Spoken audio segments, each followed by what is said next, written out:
আসসালামু আলাইকুম।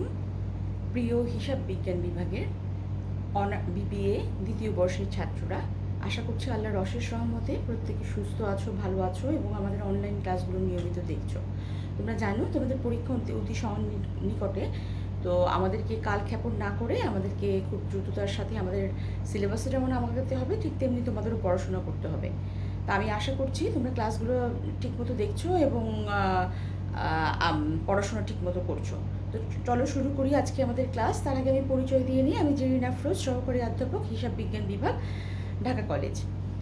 আজকে আমি তোমাদের সিলেবাসের 205 বিজনেস ট্যাক্সেশন এর কর্পোরেট ট্যাক্স নিয়ে আলোচনা করছিলাম। আজকে আমার 5th লেকচার এবং আমি আজকের মাধ্যমে আমার কর্পোরেট ট্যাক্স প্ল্যানিংয়ের চ্যাপ্টারটা শেষ করব। এরপরে আমরা চলে যাব ভ্যাটে।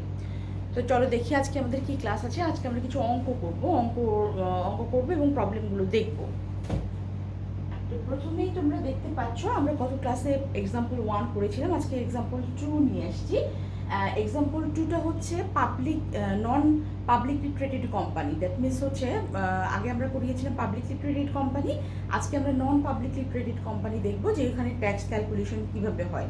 তা আমি একটু বলে নিই, এখানে ট্যাক্স ক্যালকুলেশন তোমার পাবলিকলি ট্রেডেড কোম্পানির ক্ষেত্রে কিছু কিছু ক্ষেত্রে এক্সামশনের ক্ষেত্রে কিছু ডিফারেন্স আছে, খুবই সামান্য। যেটা মেইন ডিফারেন্স সেটা হচ্ছে ট্যাক্স ক্যালকুলেশনের সময়, কারণ নন পাবলিকলি ট্রেডেড কোম্পানির 32.5% রেটে ট্যাক্স ক্যালকুলেট করতে হয়। তো দেখো পার্টিকুলার্সে দেওয়া আছে gross profit, share transfer fee, dividend, gain on sale of machine, total income. এরপরে দেখো এক্সপেন্সগুলো কি কি দেওয়া আছে, স্যালারিজ দেওয়া আছে, কমিশন দেওয়া আছে, অফিস রেন্ট দেওয়া আছে, donation, advertisement, interest on loans, provision for bad debts, trademark, audit fee, legal expenses, income tax, share discount, fine and penalty, loss on embezzlement, dividend equalization, depreciation. Total expense হচ্ছে এখানে 83 lakh. Net income হচ্ছে, আমি gross profit থেকে যদি এক্সপেন্সগুলো বাদ দিই তাহলে net income হচ্ছে 24 লাখ। এখন দেখো আদার ইনফরমেশনে কি বলা আছে, the advertisement expense are made for 4 years, allowable depreciation as per income tax rules হচ্ছে 4,50,000। The salaries expense including Taka 3 lakh as contribution to recognized provident fund. The company sold the machine for Taka 9 lakh. The initial cost of the machine sold was, তার মানে হচ্ছে initial cost, যে টাকা দিয়ে মেশিনটা কিনেছিল সেটা হচ্ছে 6,50,000 with written down value of 5 lakh. এটা written, that means depreciation charge করে করে 5 লাখ পর্যন্ত এসেছিল। The company is not a publicly traded company. Required কি বলেছে, determine the total income and tax liability of Sufi company limited. Sufiya company লিমিটেডের আমরা ট্যাক্স ক্যালকুলেশন করব। এখন দেখো কিভাবে ক্যালকুলেশন করব, আগের নিয়মে অ্যাজ ইট ইজ। তোমরা যদি অঙ্কটা আগের এক্সাম্পল 1 দেখে থাকো তাহলে 2 দেখাটা মানে 2 বোঝাটা খুব কঠিন কিছু হবে না। এখানে দেখো নেট প্রফিট যেটা দেওয়া আছে সেটা দিয়ে আমরা কাজ করব এবং অ্যাড করব ইনঅ্যাডমিসেবল এক্সপেন্স। তার মানে হচ্ছে আমি গত ক্লাসেও বলেছিলাম তোমাদেরকে যে ইনঅ্যাডমিসেবল এক্সপেন্স হচ্ছে যেগুলো বাদ দেবার কথা না, যেগুলো অনুমোদনযোগ্য না, বাট আমরা বাদ দিয়ে কিন্তু নেট প্রফিটটা বের করেছি, যার জন্য এগুলোকে আমাকে অ্যাড করতে হবে। সেকশন 30 আন্ডারে দেখো ডোনেশন আছে, provision for bad debt, trademark, income tax. এরপরে দেখো share discount, fine and penalty, loss on amortisation, loss on embezzlement, dividend equalization fund, deferred advertisement, এরপর হচ্ছে depreciation to be treated later on 5 lakh. এখানে বিভিন্ন বইয়ে তোমরা দেখবা যে ডেপ্রিসিয়েশন কখনো কখনো দেখা যাচ্ছে যে অ্যাকাউন্টিং যে ডেপ্রিসিয়েশন আমাদের অ্যাডজাস্টমেন্টে যেটা বলা থাকে সেখানে সেই ডেপ্রিসিয়েশনটা আমরা বাদ দিয়ে করি, এভাবেও করলে হবে, আবার পরবর্তীতে যেটা বাদ দিতে বলেছে সেটা বাদ দিলেও হবে, দুইভাবেই করা যায়। তো এখানে টোটাল আমার ইনঅ্যাডমিসেবল এক্সপেন্স আমি দেখতে পাচ্ছি 34 লাখ। এখান থেকে বাদ দিতে হবে তোমার ডেপ্রিসিয়েশন, যেটা আমার অ্যাকাউন্টিং ডেপ্রিসিয়েশন যেটাকে বলা হচ্ছে 4,50,000। এখান থেকে আমি যেটা বের করলাম সেটা হচ্ছে আমার তুমি বিজনেস ইনকাম বলতে পারো, সেটাকে 43,50,000। এরপর হচ্ছে নন বিজনেস ইনকামগুলো দেখো কি কি আছে, ডিভিডেন্ড আছে, gain on sale of machine আছে 4 লাখ। এটা যদি বাদ দেই তাহলে আমরা দেখতে পাচ্ছি, না সরি এটা এটা লেস, 11 লাখ। 11 লাখ হলো আমার, 11 লাখ থেকে ইনকাম ফ্রম বিজনেস আছে 42,50,000। এর সাথে আমি অ্যাড করব profit on sale of machine 1,50,000, আর এটা আমার বেরো হলো ইনকাম ফ্রম বিজনেস 44 লাখ। তাহলে এরপরে দেখো অ্যাড করছি আমি নন বিজনেস ইনকামগুলো, dividend, capital gain on sale of machine. Capital গেইনটা ভালো করে খেয়াল করো, আমি যেই দামে মেশিনটা কিনেছি, হ্যাঁ, capital gain on sale of machine, sorry, যেই দামে বিক্রি করেছি এবং আমার এখানে যেই দামে কিনেছি সেটাই হচ্ছে আমার ক্যাপিটাল গেইন। আর প্রফিটটা হচ্ছে আমি যেই দামে মেশিনটা কিনেছিলাম এবং আমার রিটেন ডেপ্রিসিয়েশন বাদ দেওয়ার পরে যেই টাকাটা থাকলো, that means written down value বাদ দেওয়ার পরে যেটা থাকলো সেটা হচ্ছে আমার প্রফিট, যেটা আমি এখানে অ্যাড করেছি, gain on sale of machine. ঠিক আছে, তা এইটা হলো আমার 2,50,000 টাকা। তাহলে আসলে টোটাল ইনকাম 53,000, 50,000। এরপরে দেখো computation of tax liability, same গতবারেরটাই। এখানে দেখো কম্পিউটেশন অফ ট্যাক্স লাইবিলিটি কি বলেছে, tax on total income excluding dividend and capital gain. That means dividend এবং ক্যাপিটাল গেইন বাদ দেবার পরে যে ইনকামটা আসে সেটাকে আমরা 32.5%, তুমি দেখতে পাচ্ছ 32.5% দিয়ে আমরা গুণ করেছি। গুণ করলে আমার 14,30,000 টাকা আসলো। ট্যাক্স অন ডিভিডেন্ড ইনকাম আসলো 7 লাখ। 7 লাখের উপর আমরা ডিভিডেন্ড গতবারও করেছিলাম 20%, সাধারণত উৎস কর কতদিন করা হয়, তাহলে 1,40,000 হচ্ছে আমার ডিভিডেন্ড ইনকাম। আর ট্যাক্স অন ক্যাপিটাল গেইন হচ্ছে 15%, তাহলে 2,50,000-এর সাথে 15% যদি আমরা বের করি তাহলে 37,500। তাহলে টোটাল ট্যাক্স হচ্ছে আমার 16,07,500। এখান থেকে tax deduct at source from dividend and capital gain হবে। তাহলে এখানে দেখো এট সোর্স ফ্রম ডিভিডেন্ড, তাহলে আমি 1,40,000 টাকা মাইনাস করেছি, তাহলে এখানে আমার আসলে 14,67,500। এটা হচ্ছে আমার নেট ট্যাক্স লাইবিলিটি। তাহলে তোমরা দেখতে পাচ্ছ গত দিন যে এক্সাম্পল 1 করিয়েছি এবং আজকে যে এক্সাম্পল 2 করাচ্ছি, all the same, full same, কোনো ডিফারেন্স নাই। তোমরা যদি গত দিনের অঙ্কটা বুঝো আজকের অঙ্কটা অবশ্যই বুঝবে, শুধুমাত্র চেঞ্জটা হচ্ছে 32.5%, ট্যাক্স রেটে শুধু চেঞ্জ। তাহলে চলে যাই আমরা সেকেন্ড। আচ্ছা, এখানে আমি বলেছি যে আগে প্রত্যেকটা অঙ্কে কিন্তু তোমাকে কিছু নোটস দিতে হবে, নোটসগুলো খেয়াল করো। One হচ্ছে fine and penalty is inadmissible because it is assumed that the company committed an offence beyond the purview of law. That means company law বহির্ভূত কোনো কাজের জন্য সে কি করেছে, তাকে হচ্ছে ট্যাক্সটা দিতে হচ্ছে। 2 হচ্ছে donation and deferred advertisement are not admissible, এই দুটো অ্যাডমিসেবল না। তারপর হলো ডিউ টু সেলস, 3 হচ্ছে ডিউ টু সেলস আর gross receipt is not shown in the statement so it is not possible to calculate minimum tax. যেহেতু sales বা gross receipt এখানে কোনো কিছু দেওয়া নাই, সুতরাং আমাদের মিনিমাম ট্যাক্সটা ক্যালকুলেট করা সম্ভব হলো না। পরের অঙ্কটা আমরা এক্সাম্পল 3-তে মিনিমাম ট্যাক্স ক্যালকুলেশনটা দেখব। 4 হচ্ছে Sufia limited is not A publicly traded company, so the tax rate will be 32.5% and dividend tax হচ্ছে 20%. আর 6 হচ্ছে it is assumed that gain on sale of furniture is revenue income. ঠিক আছে, ওই কারণে এখানে আসে নাই। gain on sale of furniture হচ্ছে রেভিনিউ ইনকাম, যার জন্য আমার কিন্তু পরবর্তীতে আমি যখন বিজনেস ইনকাম বাদ দিলাম তখন কিন্তু সেই জিনিসটা আর আসেনি। আচ্ছা, এরপরে দেখো এক্সাম্পল 3টা দেখো। এক্সাম্পল 3 কি বলেছে, the income statement of XYZ Limited for the year ended June 13, 2020 is given below. ওই এই 3 নাম্বার অঙ্ক সেম, শুধুমাত্র এখানে সেলসটা দেওয়া আছে, সেলস দেওয়া আছে, দ্যাট মিনস এখানে আমি মিনিমাম ট্যাক্সটা বের করতে পারবো। এই জন্য আমি 3 নাম্বার এনেছি। এখানে XYZ এর একটা দেওয়া আছে, এখানে সেলস দেওয়া আছে, ডিভিডেন্ড দেওয়া আছে, ইন্টারেস্ট দেওয়া আছে, gain on sale of asset, interest on zero coupon bond, interest on foreign investment. Total income তোমরা দেখতে পাচ্ছ 3,72,500। এরপরে দেখো লেস এক্সপেন্স, কি কি এক্সপেন্স আছে, cost of goods sold, salaries, rent, advertisement, interest on loan, utility expense, donation, transportation, audit fee, bad date, contribution to recognized provident fund, income tax paid in advance, fines paid to customer, annual membership, legal expense, insurance premium, sundry expenses, depreciation, total expenses. তাহলে total expenses হচ্ছে আমার 3,51,200, net income হচ্ছে 21,300। আচ্ছা, এরপরে দেখো computation of tax liability.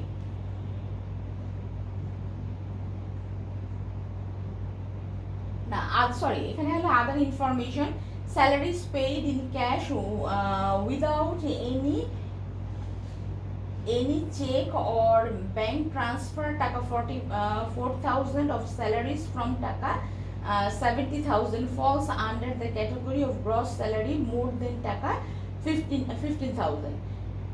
Two বলছে tax depreciation অ্যামাউন্টেড two টাকা 5,000. থ্রিতে বলেছে legal expenses are paid due to the infringement of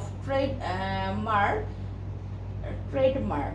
4 বলেছে the company has sold an asset for taka 10,000 that the company has purchased 4 years back at cost of টাকা 8,000 with a written down value of 6,000 to date. 5 বলেছে the company is a publicly traded company. এখন required যেটা সেটা খেয়াল করো, রিকোয়ারমেন্টে বলেছে determine the total income অথবা taxable income and net tax liability of XYZ. এখানে খেয়াল করো, আমরা যে এটা করছি অঙ্কর সলিউশনটা করছি, এখানে নেট ইনকাম বরাবরের মতো এখানে হচ্ছে অ্যাড হবে ইনঅ্যাডমিসেবল এক্সপেন্স অফ সেকশন 30. এখানে তারপরে দেখো স্যালারি যেহেতু এখানে স্যালারি ততটুকুই আসবে যতটুকু তোমার চেকে পরিশোধ করা হয় নাই. আমরা কিন্তু আমাদের ইনঅ্যাডমিসেবল এক্সপেন্স কোনটা হবে যদি চেকে পরিশোধ করা হয়, এরকম কিছু কন্ডিশন বলা ছিল. তোমরা যখনই অঙ্ক করবে তখন আমি তোমাদের কিন্তু আগের ক্লাসগুলোতে অ্যাডমিসেবল এক্সপেন্স ইনঅ্যাডমিসেবল এক্সপেন্সগুলো দিয়েছি, সেগুলো দেখে নিবে. ঠিক আছে, তাহলে স্যালারি এখানে বলা আছে যে 45,000 তোমার চেকের মাধ্যমে পেমেন্ট করা হয় নাই, সুতরাং ইনঅ্যাডমিসেবল এক্সপেন্স হচ্ছে 45,000. নর্মালি স্যালারি হচ্ছে অ্যাডমিসেবল এক্সপেন্স. আচ্ছা, এরপরে দেখো income tax paid in advance 3,000, fine paid to customers 2,000, legal expense হচ্ছে 2,50,000. লিগাল এক্সপেন্স আগের মতোই. Depreciation to be treated later on. এরপরে হচ্ছে 6,50,000. ডোনেশন হচ্ছে 15,000, 74,000. এখান থেকে লেস আসবে allowance expense depreciation, that means যতটুকু আমাকে অ্যাডমিসেবল বলেছে সেটা আমি বাদ দিব. এরপরে আমি লেস করব নন বিজনেস এক্সপেন্সগুলো. তাহলে নন বিজনেস এক্সপেন্স হচ্ছে আমার dividend 12,000, interest 3,000, gain on sale of asset হচ্ছে 4,000, interest on zero coupon bond হচ্ছে 1,500, ইন্টারেস্ট অন ফরেন ইনভেস্টমেন্ট হচ্ছে 2,000, টোটাল হচ্ছে 22,500. এটা হচ্ছে আমার নন বিজনেস এক্সপেন্স. আমি যদি 90 থেকে বাদ দেই তাহলে হলো ইনকাম ফ্রম বিজনেস আছে আমার 67,800. এটার সাথে অ্যাড করবো আমি profit on sale of asset, মানে অ্যাসেট বিক্রি করে আমি যে প্রফিটটা পেয়েছি সেটা হচ্ছে 2,000, তাহলে 69,800. এরপরে আমি অ্যাড করব, এটা হচ্ছে আমার ইনকাম ফ্রম বিজনেস. আচ্ছা, এরপরে দেখো আমি অ্যাড করব নন বিজনেস ইনকামগুলো কী কী আছে আমার. Dividend, capital gain on sale of machine, interest on zero coupon bond, interest on foreign investment, interest on foreign investment. এটা হচ্ছে এক্সাম্পটেড হবে. ফরেন ইনভেস্টমেন্টের উপর কোনো ইন্টারেস্ট যদি হয় সেটা হচ্ছে আমাদের ট্যাক্স আইনে বলা আছে, মানে ইনকাম ট্যাক্স অর্ডিন্যান্সে বলা আছে, এটা এক্সাম্পটেড হবে 1,500. তাহলে এটা যদি বাদ দিই তাহলে আমার টোটাল ইনকাম আসে 85,800. 85,800 হচ্ছে আমার টোটাল ইনকাম. এরপরে দেখো কম্পিউটেশন অফ ট্যাক্স লায়াবিলিটি. আমরা ট্যাক্স লায়াবিলিটিটা কিভাবে কম্পিউট করব. এখানে দেখো tax on total income excluding dividend and capital gain. Capital gain এবং ডিভিডেন্ড বাদ দিয়ে আগের মতোই. এখানে দেখো at the rate 25%, that means এটা পাবলিকলি ট্রেডেড কোম্পানি বলেছে, যার জন্য আমি কি করলাম 25% হারে আমি ট্যাক্সটা পেমেন্ট করলাম 70,950. Tax on dividend income. Dividend ইনকামের উপরে আমার যে ট্যাক্স আছে, তাহলে ডিভিডেন্ড ছিল আমার 12,000, এটার উপর 20% বাদ দিলে যেটা থাকবে সেটা ট্যাক্স অন ক্যাপিটাল গেইন, এটার উপরে 15% বাদ দিলে 300 আসে.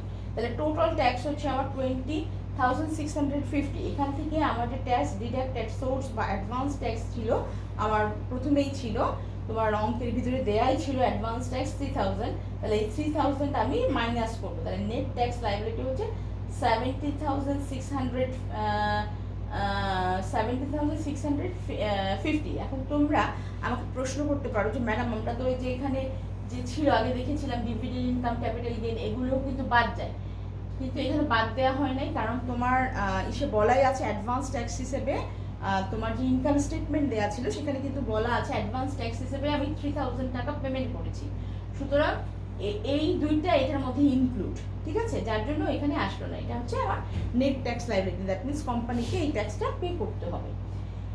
এরপরে দেখো এই যে মিনিমাম ট্যাক্স ক্যালকুলেশন। হ্যাঁ, এরপরে দেখো কম্পিটিশন অফ মিনিমাম ট্যাক্স, যে জিনিসটা আমরা গত দুইটা এক্সাম্পলে করতে পারি নাই, কারণ আমার সেলস দেওয়া ছিল না। এই অঙ্কে আবার সেলস দেওয়া আছে। টার্ন ওভার মিনস সেলস, তোমার যেটা অঙ্কে দেওয়া আছে, ইনকাম স্টেটমেন্টে দেওয়া আছে। টার্ন ওভার হচ্ছে 3,50,000, income from capital gain 2,000, income from other sources, অন্যান্য সোর্স, দ্যাট মিনস ওগুলো যোগ করে যেটা পাওয়া গিয়েছে সেটা আদার সোর্সেস হচ্ছে 14,000। তাহলে টোটাল রিসিপ্ট হচ্ছে 3,66,000। দ্যাট ইজ মিনিমাম ট্যাক্স হচ্ছে 0.6%। এটা হচ্ছে আমার মিনিমাম ট্যাক্স। এটা 2,196 হচ্ছে আমার মিনিমাম ট্যাক্স। আমরা জানি যে আমার নেট ট্যাক্স লাইবিলিটি এবং মিনিমাম ট্যাক্স এই দুইটার মধ্যে যেটা বড় সেটাই হচ্ছে, সেই ট্যাক্সটাই কোম্পানিকে পে করতে হয়। তাহলে আমি এখানে লিখেছি দেখো, but actual tax liability is more than minimum tax.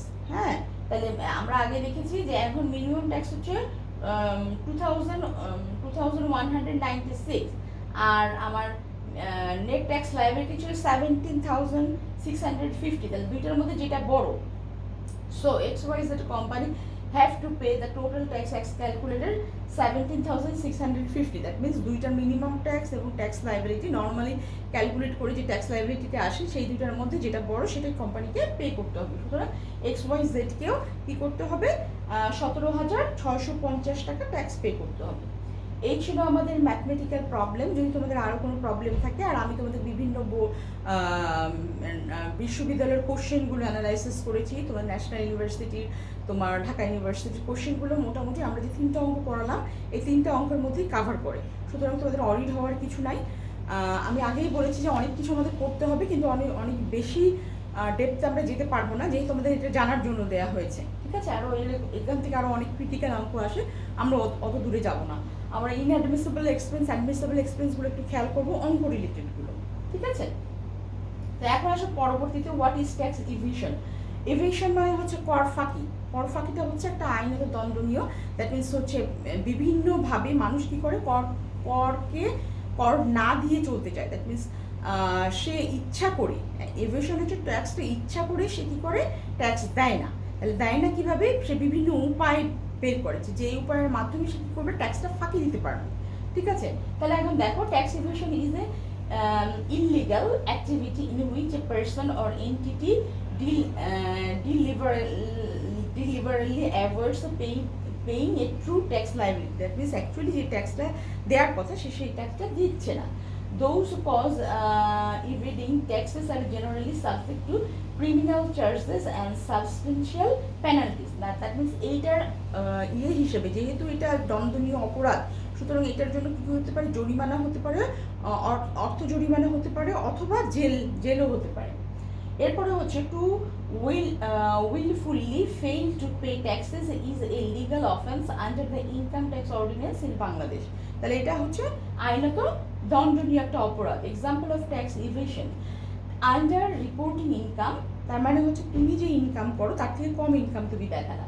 এখানে কি বলছে, perhaps you earn income on tips or working dogs after school. If you do not report all the income, you can be found guilty of tax evasion. তার মানে হচ্ছে তুমি তোমার যে ইনকামটা, সে আমি প্রাইভেট প্র্যাকটিস করি, আমি যদি ডক্টর হই বা অন্য কেউ, আমার যদি বাড়তি কোনো ইনকাম থাকে, মোট কথা প্রাইভেট প্র্যাকটিসটা বাড়তি যদি কোনো ইনকাম থাকে, বাড়তি ইনকামটা আমি শো করলাম না, তাহলে সেটাই হচ্ছে আমার ট্যাক্স ইভেশন। টেকিং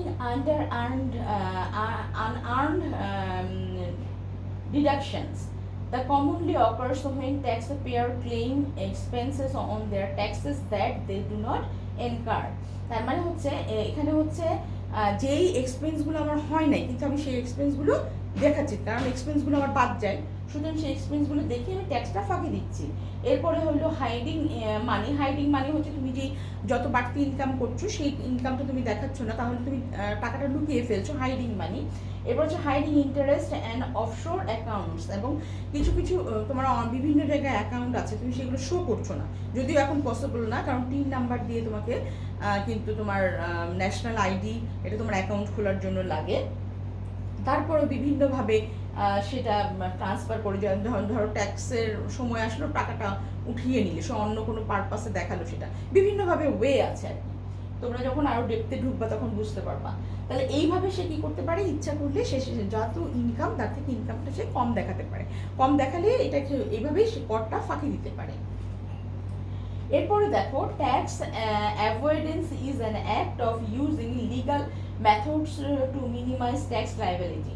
তার মানে হচ্ছে ট্যাক্স অ্যাভয়েডেন্স কিন্তু এটা লিগাল, তার মানে কর এড়িয়ে যাওয়া, এটা কর এড়ানো বলে, কর এড়িয়ে যাওয়া। তার মানে তুমি আইনের ফাঁক ফোকর খুঁজে করটা এড়িয়ে যাচ্ছ, তুমি ইনকামটা দেখাচ্ছ কিন্তু অন্যভাবে, অন্য ওয়েতে, কৌশলে তুমি ট্যাক্সটা এড়িয়ে যাচ্ছ। On the other hand, it is act of using tax regime is a single territory for one's personal benefit to decrease one's tax burden.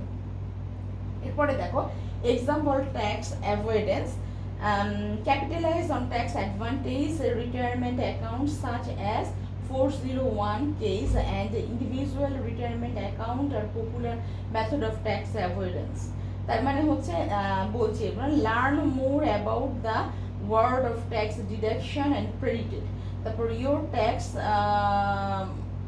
Pre software or tax avoider can help you to find legal option of tax avoidance. তার মানে ওই যে বললাম, আইনের কিছু ফাঁক ফোকর থাকে, সেগুলো খুঁজে বের করে তোমার ইনকামটা কম দেখানো, ট্যাক্সটা কম বের করা, এটাই হচ্ছে তোমার ট্যাক্স অ্যাভয়েডেন্স। এরপরে দেখো, difference between tax evasion and tax avoidance. One হচ্ছে tax avoidance is defined as a practice of using all the legal means to pay the least amount of tax possible. Two হচ্ছে the core difference which can be ascertained from these two concepts of tax is that tax evasion is a criminal offense and whereas tax avoidance is a perfectly legal things. যেটা আমি বললাম ওইটা হচ্ছে tax evidence বা কর ফাঁকি হচ্ছে, এটা হচ্ছে লিগালি মানে আইনত দণ্ডনীয় অপরাধ, কিন্তু এড়ানোটা আইনত দণ্ডনীয় অপরাধ না। এখানে বলছে বিভিন্ন ওয়েতে তুমি কি করছো, ট্যাক্সটা কমিয়ে ফেলছো, সেটাই বলছে। ট্যাক্স প্ল্যানিং কি জিনিস? Tax planning means the arrangement of one's financial affairs in such a way that almost tax benefit can be avoided. This can be done by applying the majority of the advantageous provisions which are permissible by law and entity of the SSC to obtain the benefit of the deduction, exemption, credited consequence, rebates and relief, so that the incidence of tax on the SSC would be minimized. The tax planning is the art of logically planning one's financial affairs in such a manner that the benefit of all eligible provision of the tax law can be avoided effectively, so as to reduce and defer tax liability. As tax planning follows an honest approach by conforming to those provisions which will within the framework of the taxation law. এখানে tax প্ল্যানিংটা বলছে যে তুমি tax avoidance এবং tax planning দুইটাই কিন্তু মানে tax plan থেকে বলছো ট্যাক্সটাকে তুমি এভাবে প্ল্যান করবা যাতে তোমার ট্যাক্সটা মিনিমাম হয়। যেমন আমরা দেখি যে আমাদের কিছু ট্যাক্সের কিছু এক্সামশনের কিছু ব্যাপার থাকে, যে তুমি যদি সঞ্চয়পত্রে বিনিয়োগ করো, গভর্নমেন্টের জাকাত ফান্ডে তুমি যদি ডোনেট করো, এই যে বিভিন্ন প্রভিশনগুলো আছে এগুলো দিয়ে কিন্তু ট্যাক্সটা আলটিমেট কমে আসতে পারে। তাহলে এই খাতে যদি আমি ইনভেস্টমেন্ট করি তাহলে কিন্তু আমার এগুলো কিন্তু লিগাল। দ্যাট মিনস গভর্নমেন্ট যেই খাতে বলেছে, বা গভর্নমেন্ট না, আমার আইন যেই খাতে বলেছে যে এই খাতে যদি আমি ইনভেস্ট করি তাহলে আমার করটা কমে আসতে পারে। তো এইভাবে আমি সেই সমস্ত খাতগুলো খাতে ইনভেস্ট করি বা যেই সমস্ত খাতে আমি ট্যাক্স রিবেট পাচ্ছি সেই সমস্ত খাতগুলোতে আমি ইনভেস্ট করে আমি আমার ট্যাক্সটা কমিয়ে ফেলতে পারি। এই যে আইনের পন্থায় পরিকল্পিতভাবে ট্যাক্সটা আমি কমিয়ে ফেলতে পারি, এটাই হচ্ছে ট্যাক্স প্ল্যানিং। তো এখানে দেখো ট্যাক্স প্ল্যানিং আর ট্যাক্স অ্যাভয়েডেন্সের কিছু ডিফারেন্স এখানে বলা হয়েছে। Tax planning refers to the planning of a person's financial affair in a way that SEC gets the full benefit of all permissible deduction and exemption as per law. Or avoidance বলছে avoidance is the practice of purposefully adjusting one's financial affairs to prevent the payment of tax. এরপরে হচ্ছে nature legal and moral, legal but not immoral. That means হচ্ছে tax planning হচ্ছে এটা হচ্ছে আইনত বৈধ এবং এটা হচ্ছে মরাল নৈতিক, আর ওইটা হলো অ্যাকাউন্টস হচ্ছে অনৈতিক। এটাও লিগাল বাট অনৈতিক। তার মানে তুমি ইচ্ছা করে করতেছো। আর এখানে হচ্ছে ট্যাক্স প্ল্যানিং, প্ল্যান করে তুমি করছো যে কী খাতে তুমি ব্যয় কম দেখা যায়। It is saving of tax, it is dodging of benefy, আর এটা হচ্ছে malify to lessen tax liability by applying the provision of moral of law to lessen tax liability by applying the provision of law only. তো এই ছিল আমাদের মোটামুটি ট্যাক্সের সম্পর্কে class. তো আমি আশা করছি তোমরা জিনিসগুলো ভালো করে বুঝতে পেরেছো। নেক্সট ক্লাস দেখার আমন্ত্রণ জানিয়ে আজকে আমার ক্লাস এখানেই শেষ করছি। আল্লাহ হাফেজ।